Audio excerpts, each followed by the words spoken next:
A court in China has imposed a nearly $500 million fine on British pharmaceutical giant GlaxoSmithKline. The company was found guilty of bribery. CCTV's Ritu Dixit has more. I will obey the verdict. I will not appeal because I feel my rights were respected during this process and trial. And I would again like to apologize to the Chinese people for my actions. An apology that may not go down well with the people of China. A court in the southern city of Changsha found GlaxoSmithKline guilty of paying bribes to doctors and hospitals to use their drugs. A one-day secret trial also found its former head of operations, Mark Riley, guilty. GlaxoSmithKline in China is guilty of bribing non-government personnel and will be fined 3 billion yuan. The fine takes effect immediately after this verdict, and money should be handed in within 15 days. Second, the defendant, Mark Riley, committed to bribe non-government personnel and will be given a 3-year sentence with a 4-year reprieve and will be expelled from China. A giant drug maker who authorities say broke the law by bribing doctors across this country with Hawaiian vacations, tickets to Madonna. And why? They wanted those doctors to sell your family their drugs, and many did. Tonight, Pierre Thomas with the video that authorities say shows for the drug maker and its sales team, it was all about the money. No, these aren't entertainers. Y'all ready for this? They're senior executives with pharmaceutical giant GlaxoSmithKline at a pep rally in Las Vegas for their sales team. Who wants to be a millionaire? The goal to rev up sales as part of what prosecutors say was a culture of greed, where patient safety took a backseat to profit. You do the math. There are people in this room who are going to make an ungodly sum of money. The company apparently spared no expense to entice doctors. GSK sales force bribed physicians to prescribe GSK products. Bribes to include lavish trips to Hawaii, pheasant hunts in Europe, tickets to Madonna concerts. The government claims GSK engaged in an illegal marketing campaign where drugs were promoted for disorders where there was no medical evidence they would help. Allegations of promoting the drug Paxil for treating depression in patients under 18, even though the FDA has never approved it for kids. This was done despite the fact the company had evidence the drug could spark suicidal thoughts in young people. Marketing the drug Wellbutrin as a prescription to help lose weight and treat sexual dysfunction, despite never being approved for that. Aggressively promoting the diabetes drug Avandia, but failing to disclose to the FDA studies suggesting it might cause heart failure and heart attacks. There's no question that as a result of the safety data for Avandia not being offered to the FDA or to the physicians who prescribed the drug, patients had heart attacks and patients died. I'm Marquis Matt for Smart Trend News. GlaxoSmithKline agreed to pay $750 million to settle criminal and civil complaints that the firm knowingly sold 20 drugs that carried questionable safety made at a large plant in Puerto Rico that was contaminated for years. The settlement is just one of many charges against drug makers recently that have resulted in million-dollar fines. Among the drugs was contaminated baby ointment and an ineffective antidepressant.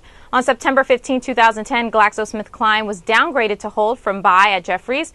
The stock is trading at $40.16, which is 0.29% higher than the downgrade price of $40.05. I'm Marquis Matt for Smart Trend News. For more news and market analysis, subscribe to our YouTube channel, Trade the Trend, and visit us at our website, tradethetrend.com.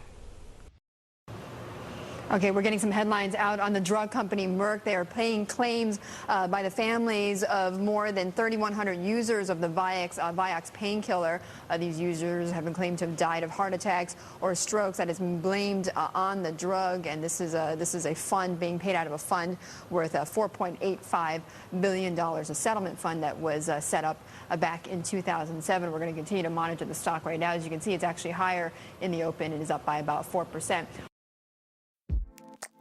Reuters reports that the U.S. Supreme Court on Thursday agreed to hear Merck & Company's appeal of a lower court's ruling that revived hundreds of lawsuits. They accuse the company of failing to adequately warn patients of the risks of thigh bone fractures associated with its osteoporosis drug Fosamax. At issue in the case is whether a pharmaceutical company can be held liable for failing to warn about a health risk associated with its drug. This when the U.S. Food and Drug Administration rejected the company's proposal to add a warning label to the medication about the risk.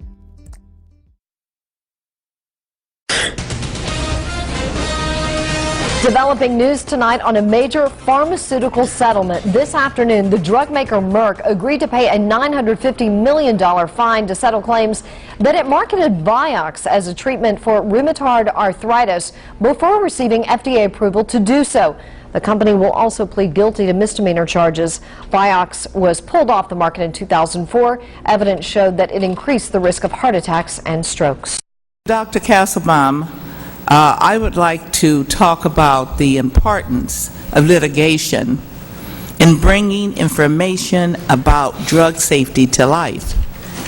Recent publications have revealed safety problems with the drug Vioxx, and according to your testimony, the manufacturer delayed communications of known risk to the FDA and minimized those risks in its communication.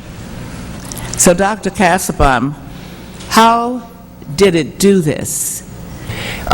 What the manufacturer selected certain statistical tests that it knew or that have been shown to mask the types of outcomes and the adverse events that were showing up in the trials, and by choosing those statistical tests in its presentation to the FDA led the risks of the drug to be underestimated by the FDA regulators, who would then read that report.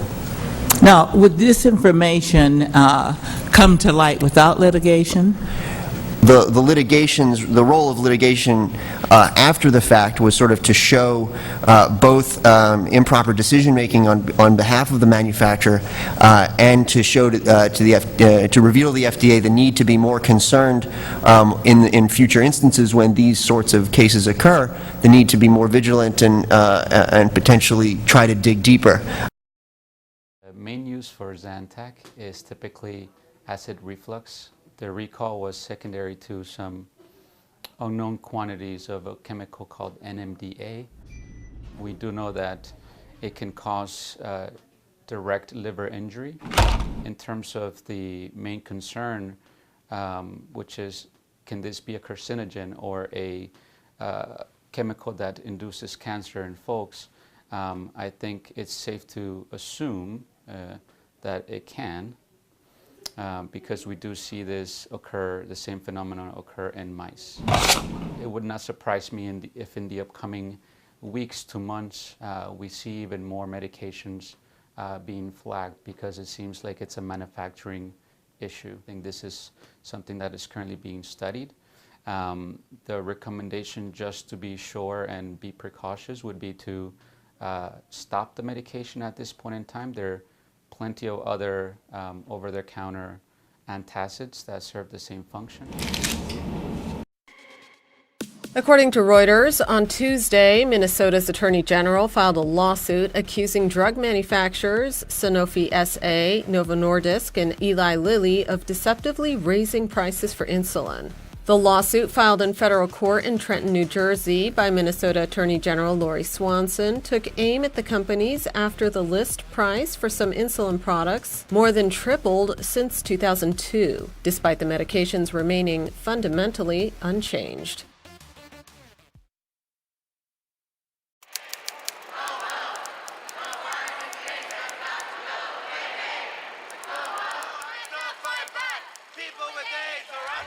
Demonstrations in New York, street art in Paris, a flash mob in Geneva.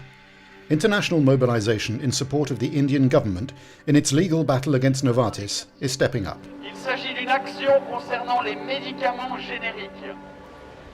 The Swiss pharmaceutical company is contesting part of Indian law on patents.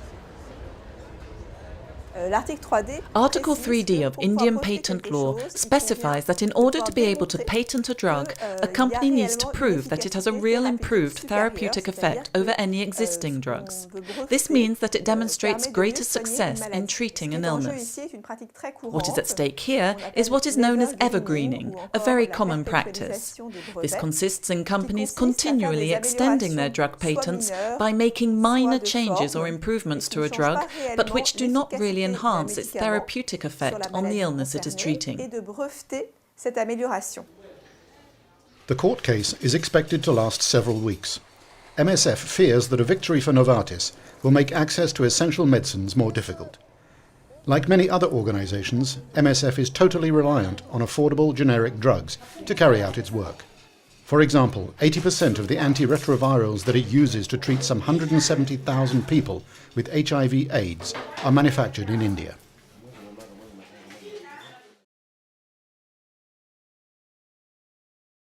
The reason vaccines are different than, say, a drug, a prescription drug, is that there is an act, it's called the Vaccine Compensation Act. And it was enacted, I believe, in the mid-'80s. And the purpose of the act was to limit, in a very significant way, the number or the manner in which you could bring a claim against a pharmaceutical company as a result of an adverse event associated with that vaccine. So, for example, use Vioxx, because we talked about Vioxx a bit. If you took Vioxx and you had a heart attack, you could bring a claim in your local state court potentially, or the local federal court, and be actively litigating that claim directly against Merck in that court to prove that you were damaged by the drug, and to prove, exactly how you'd been injured, what your long-term effects would be of the injury and so forth. But that's a direct exchange between the individual who's injured and the pharmaceutical company itself. In a vaccine situation, the patient who's been injured does not have the right to bring a case against Merck directly in an initial matter. Under the Vaccine Compensation Act, they have to file a claim in the Federal Court of Claims in D.C., and the other party is the U.S. government, the Department of Justice. And so Merck, in some measure, or in every measure at that point, doesn't have any skin in the game. They have no risk. They have nothing. The government advocates the sort of the safety of the vaccine, and the individual has a limited mechanism in which they can prove that the vaccine was the cause of their particular injury.